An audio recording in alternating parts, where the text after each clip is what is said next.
Welcome back, folks.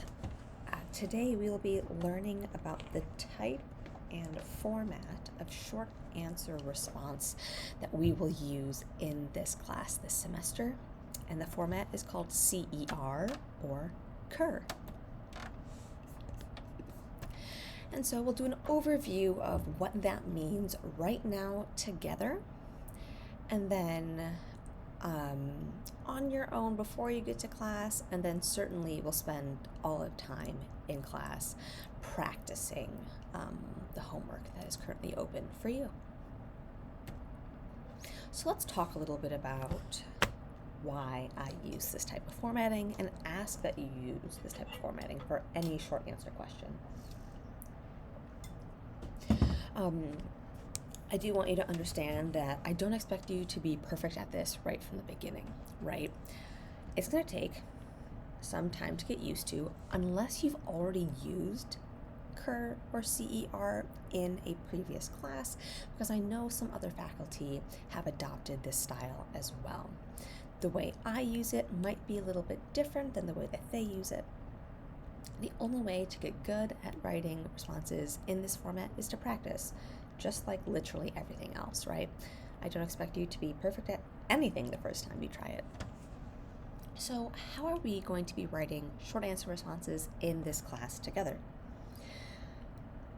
Most questions will require about 5-sentence answers, okay? If it's a very simple question, maybe fewer than 5 sentences. If it's a very challenging question, maybe a little bit more than 5 sentences. But 5 is kind of maybe the average. I use CER because it helps us identify what a question is asking and helps us answer only that, right? I'm sure you've kind of encountered a situation where a question was asked and you were like, okay, I'm just going to put all of my knowledge down and hope that something sticks. That is not our goal in this class. Our goal is to provide the answer to the question and only the detail required to support our answer. And I really like CER responses because it helps us explain why the answer we provide is correct. And this is super important to me because it gets to the deeper understanding.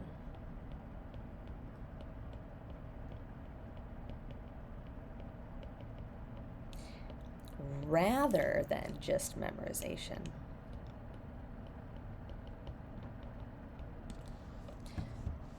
And so that's why I really like the CER format. It's going to help you answer the questions I ask in a very structured way, so you'll always know what the structure I expect is. But it's also going to help you get very specific with your answer and only answer the question I want answered, while at the same time providing the supporting detail to say, this is why my answer is correct. So let's walk through how this type of answer works. The C in CER stands for claim. A claim is just literally the answer to the question, okay? What is a claim not? A claim does not include words like because, due to, right? Why? Because you should not ever do any explaining in your claim. All I want is the answer, no further explanation. In the beginning, you'll really want to include some explanation in your claim, and that's okay. I'll provide you feedback telling you when you're doing it and when you're doing a good job of not including that kind of information. The claim is only ever a single sentence. What about E? E stands for evidence. I think of evidence like a piece of data, an observation, or something measurable. If you're working in a lab, you know how to obtain data, and that kind of data is really what we're talking about for evidence. Some examples of evidence could be a property of a molecule. Think its polarity. Think its charge. It could be a comment on non-covalent interactions, IMFs. or something similar. And so evidence, I think, is maybe the most challenging for many students in the beginning because it's hard to differentiate between evidence and reasoning, usually.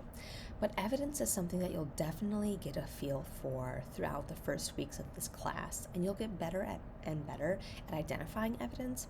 And in class, I'll help you kind of work through this as well. Evidence is usually one sentence. Rarely it can be two for a more challenging or complex question, but for most questions in this class, one sentence is going to suffice.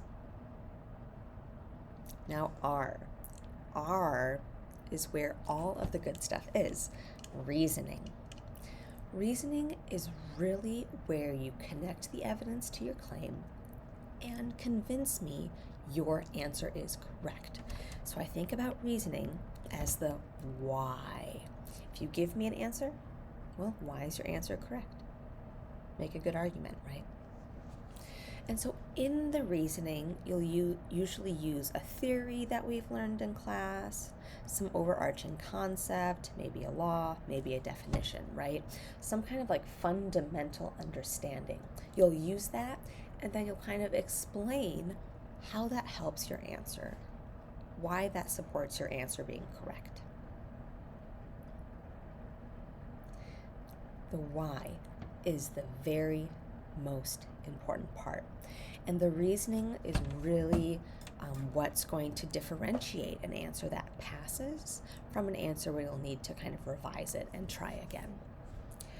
Reasoning, since it's the most important, is usually the longest part of any response. It's usually about 3 sentences. Sometimes for a simple type of question, it's going to be 2 sentences. Sometimes for a very complex type of question, it will be more than 3 sentences, maybe 4, rare circumstances, maybe 5. And this reasoning is really where I'm looking you to provide detail, right? We need detail to support why our answers are correct.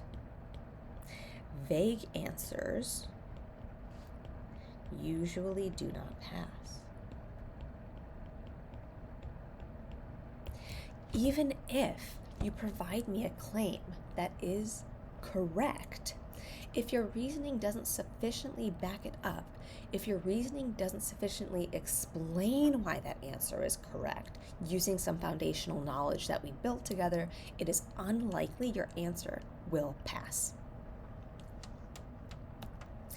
And so you're going to see the homework right now after you watch these videos, and I want you to go ahead and kind of like give it a bit of a shot.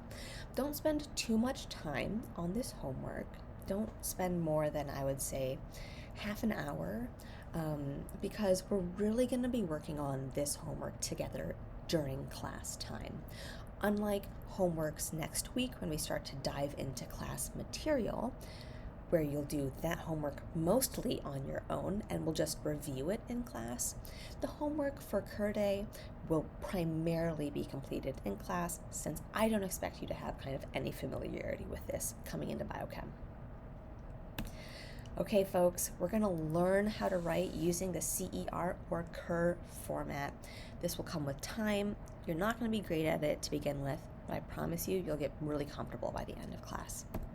And I'll leave you with this cat meme because I value writing very highly. In science, writing and communication is super important. In all of your future careers, writing and communication will be important. See you in class.